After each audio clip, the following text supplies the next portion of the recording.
con marcos y guiones. Aunque en los temas anteriores ya hemos estado mencionando los conceptos de marcos y guiones, en este tema vamos a tratarlo con mayor detalle.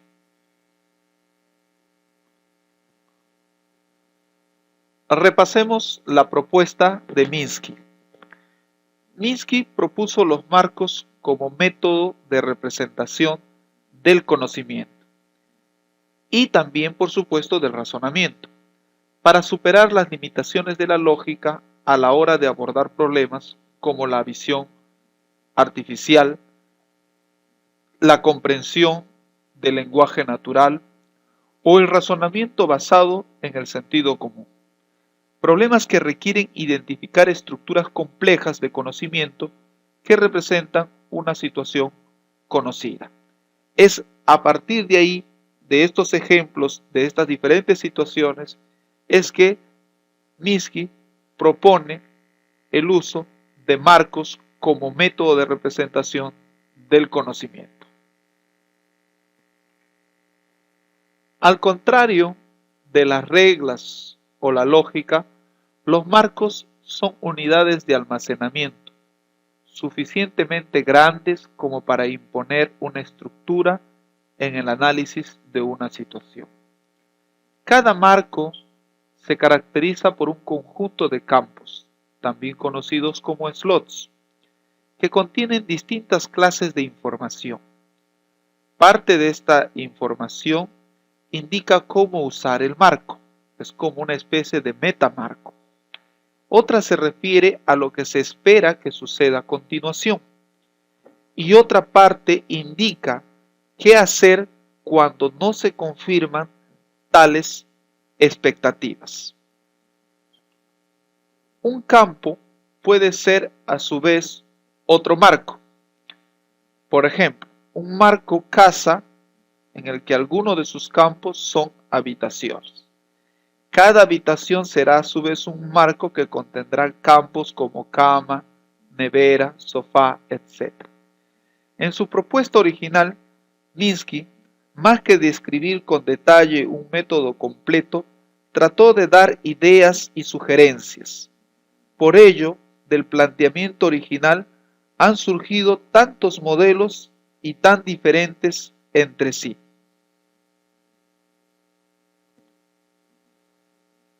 Las distintas formas de representación basadas en los marcos se distinguen entre sí por la forma en que se definen y utilizan los campos. Los marcos están concebidos para tareas de reconocimiento. El mecanismo es el siguiente. La información recibida hace que se activen unos marcos y esta a su vez provoca la activación de otros marcos conectados con los primeros, dando lugar así una red de activación, cuyo objetivo es predecir y explicar la información que se va a encontrar en esta situación.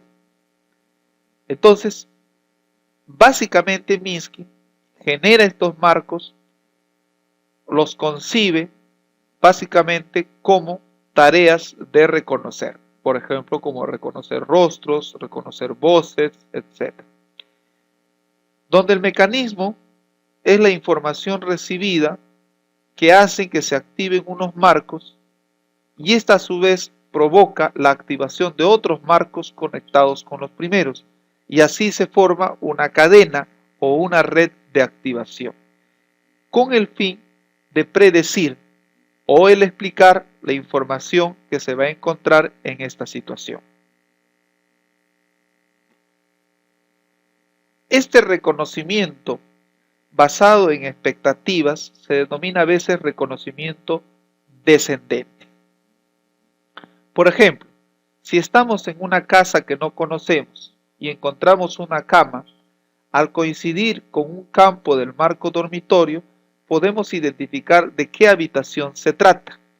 Además, por los demás campos de este marco, podremos pensar que nos vamos a encontrar con una mesilla, un armario, un ropero, etc. Entonces, tenemos un reconocimiento basado en expectativas que son elementos que ya están dentro de un mismo marco. O sea, dentro del marco dormitorio, por ejemplo, tenemos varias características, como puede ser una cama, una mesilla, un armario, etc.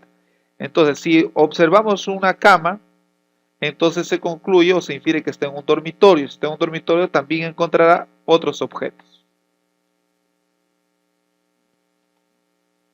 Otra de las ideas novedosas de Minsky es la posibilidad de tener marcos para definir una misma entidad desde distintos puntos de vista. Por ejemplo, un hombre puede ser a la vez profesor, padre de familia, cliente de un banco, etc.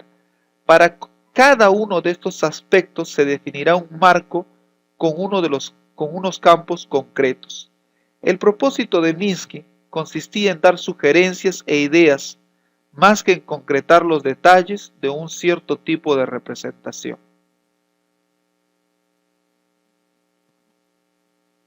El sistema experto PIP, Present Illness Program, se usa para ayudar en el diagnóstico de enfermedades. Por ejemplo, ¿no?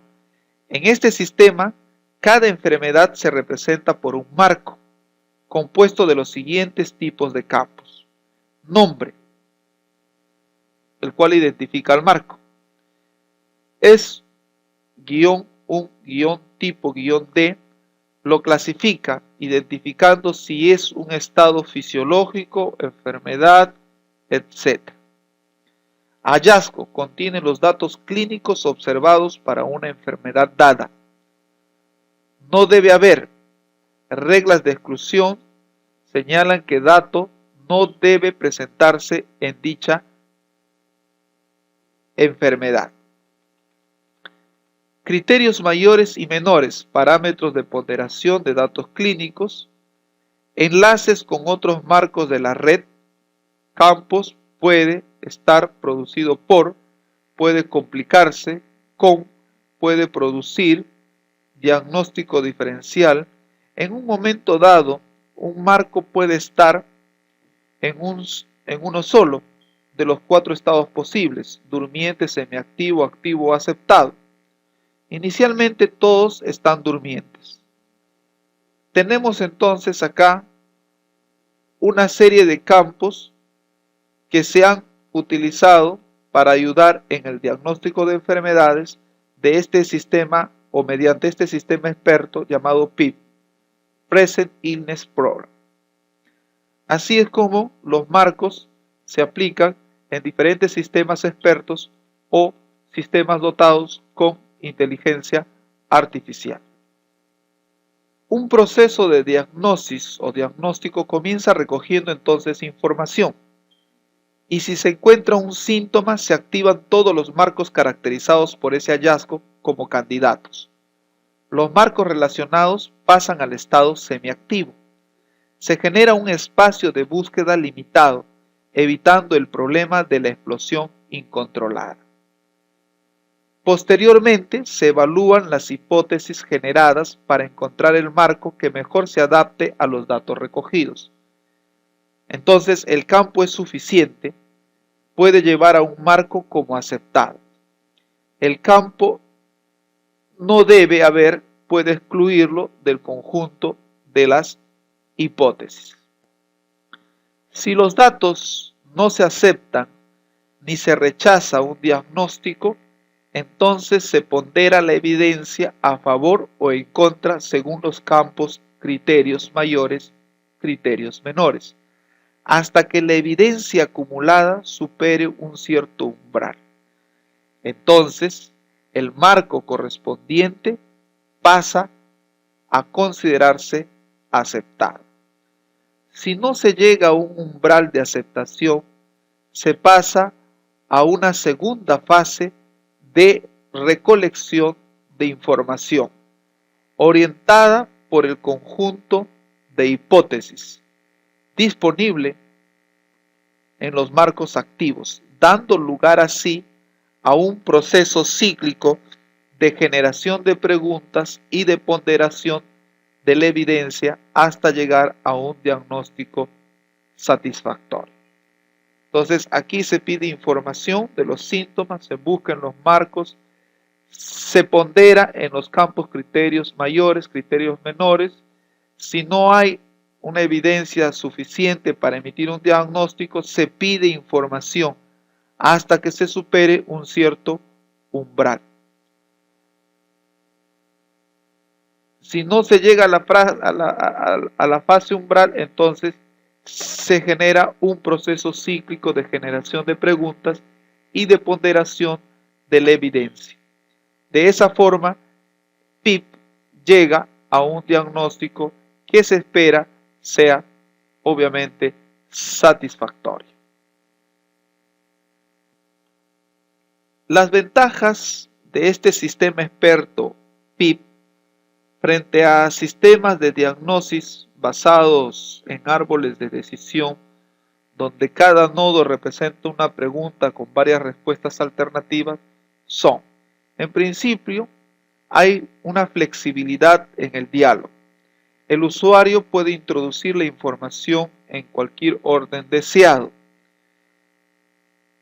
Hay una generación de preguntas en función de la evidencia disponible, es decir, ante la primera información, entonces el sistema experto selecciona o genera determinadas preguntas que pueden ir dándole más información para un diagnóstico correcto. En el diagnóstico de múltiples enfermedades, un árbol se basa en hipótesis excluyentes entre sí. No puede haber dos enfermedades presentes al mismo tiempo, pero sabemos que sí es posible, pero en un diagrama de árbol no podría abordarse una situación como esta. Esto le da una ventaja a PIP, puesto que a partir de una serie de síntomas que son la información que va recibiendo el sistema experto va identificando a qué marcos pertenece y finalmente puede inferir que se puede tratar de tal enfermedad o tal o tal. Y entonces sí es posible presentar varias opciones dentro del diagnóstico. O se puede también indicar que sufre de ambas condiciones. Es decir, podría diferenciar que un conjunto de síntomas pertenecen a cierta enfermedad, mientras que este otro conjunto de síntomas pertenece a otra enfermedad, que a su vez están confluyendo en un mismo paciente. Veamos el lenguaje KRL. Los autores aquí pretendían que pudiera servir de base en la resolución de gran variedad de problemas de inteligencia artificial, tales como el reconocimiento del habla o los sistemas expertos. Su influencia ha sido notable en muchos de los sistemas y herramientas de la actualidad. El propósito fundamental de KRL, que viene del acrónimo en inglés Knowledge Representation Language, o representación del conocimiento del lenguaje, consistía en ofrecer los mecanismos necesarios para una representación estructurada del conocimiento. Por ello, la información se agrupa en torno a los objetos o unidades o units que constituyen el eje fundamental de la representación del conocimiento. Entonces, la idea de KRL es poder ofrecer mecanismos necesarios para la representación en forma estructurada del conocimiento. Para este fin, hay que agrupar información en torno a objetos o también denominados núcleos o unidades, bajo el cual se van a constituir o van a formar un troncal fundamental de la representación del conocimiento.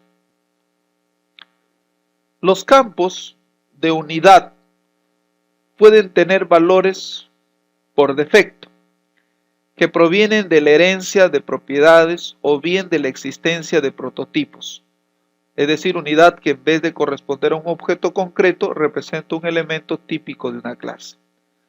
Otro mecanismo de razonamiento muy importante es la comparación o ajuste, que en inglés sería el matching, similar a la comparación de patrones de las reglas.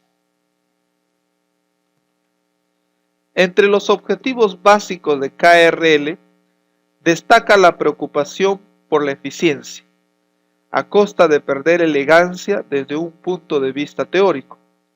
Una muestra de ello es la redundancia, incluir explícitamente cierta información para no tener que deducirla. Además, ofrece numerosas posibilidades de controlar el razonamiento. Una de ellas es la asignación de procedimiento o procedural attachment a los marcos o a sus campos, los cuales pueden ser de dos tipos. Los sirvientes, que son procedimientos activados por el marco para alcanzar cierto objetivo, y los demonios, que se activan automáticamente en ciertas circunstancias. Entonces, al asignar procedimientos a los marcos, se busca controlar el razonamiento. Puede asignarse procedimientos a los marcos o también a sus campos, los cuales pueden ser sirvientes o demonios. Otras posibilidades de control del razonamiento son la profundidad de procesamiento variable. El usuario determina así cuántos marcos van a ser activados. La gestión de agendas, el establecimiento de niveles de prioridad, los métodos de naturaleza heurística. Son posibilidades que permiten controlar el razonamiento a partir de la profundidad de procesamiento de variable. Herramientas basadas en marcos. Existen numerosas herramientas basadas en marcos. Algunas, como FrameKit, usan solo este tipo de representación.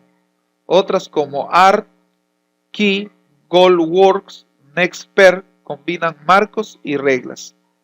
Las propuestas actuales están inspiradas en la propuesta de Minsky, aunque en la práctica carecen de muchas de las propiedades que él sugirió, como por ejemplo la organización de los marcos mediante una red en la que unos marcos podían ocupar los campos de otros marcos, dando lugar a una red de activación. Los marcos originales estaban orientados al reconocimiento de imágenes y también al reconocimiento del lenguaje natural, mientras que los actuales se utilizan en la construcción de sistemas expertos, donde el diagnóstico mediante comparación de patrones desempeña un lugar menos importante. Guiones.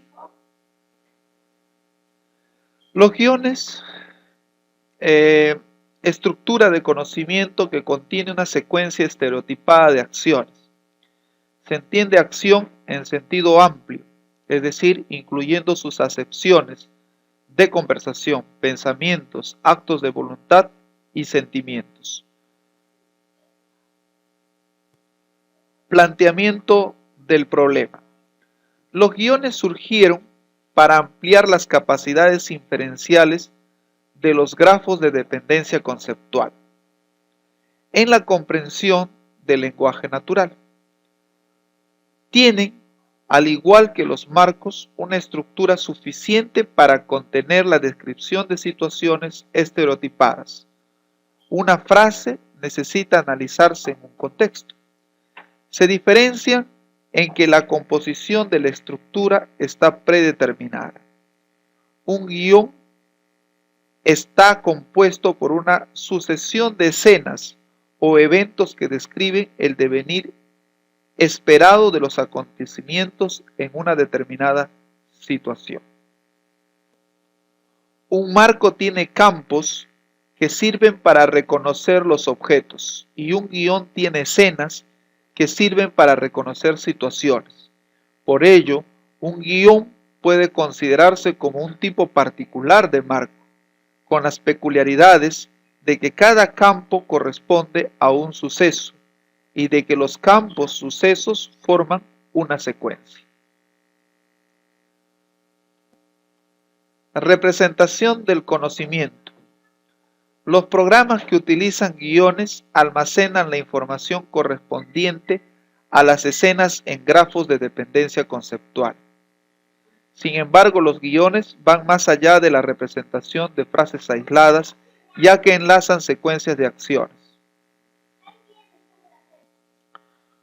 Un guión se compone de escenas, los sucesos descritos en el guión enlazados causalmente de forma de secuencia. Un guión se compone de roles y objetos, se representan con variables y son propios de cada guión. Corresponden a personajes y objetos que intervienen de modo que cada uno de ellos puede aparecer varias veces en la historia. Incluyen restricciones para indicar qué rol, objeto o lugar se pueden asignar a las variables. Las cabeceras existen varios tipos. Unas dan nombre al guión, otras representan condiciones, instrumentos y lugares. Su misión es activar el guión en el momento oportuno. Existen varios tipos de cabeceras, las que dan nombre al guión. Un ejemplo de su uso se puede dar en el proceso de comprensión de un texto en el lenguaje natural, de modo que si se apareciera en el mismo, por ejemplo, la palabra restaurant, el guión restaurant sería inmediatamente activado. La activación de este guión permite una mejor comprensión del resto de la información presente en el texto. Luego están las cabeceras, las que representan condiciones. Teniendo de nuevo en cuenta el guión restaurant, una de las posibles condiciones para ir a un restaurante sería tener hambre. La que representa instrumentos, cualquier guión correspondiente al viaje en un determinado medio de transporte, tren, avión, barco, etc. Podría activarse al tener constancia de que alguien está realizando cualquier tipo de trayecto. En este caso, el tren, avión son los posibles instrumentos utilizados en la acción descrita en el guión. La que representa lugares, por ejemplo, el guión cine podría ser activado ante la aparición de un texto de palabras como película o film. Inferencia mediante guiones.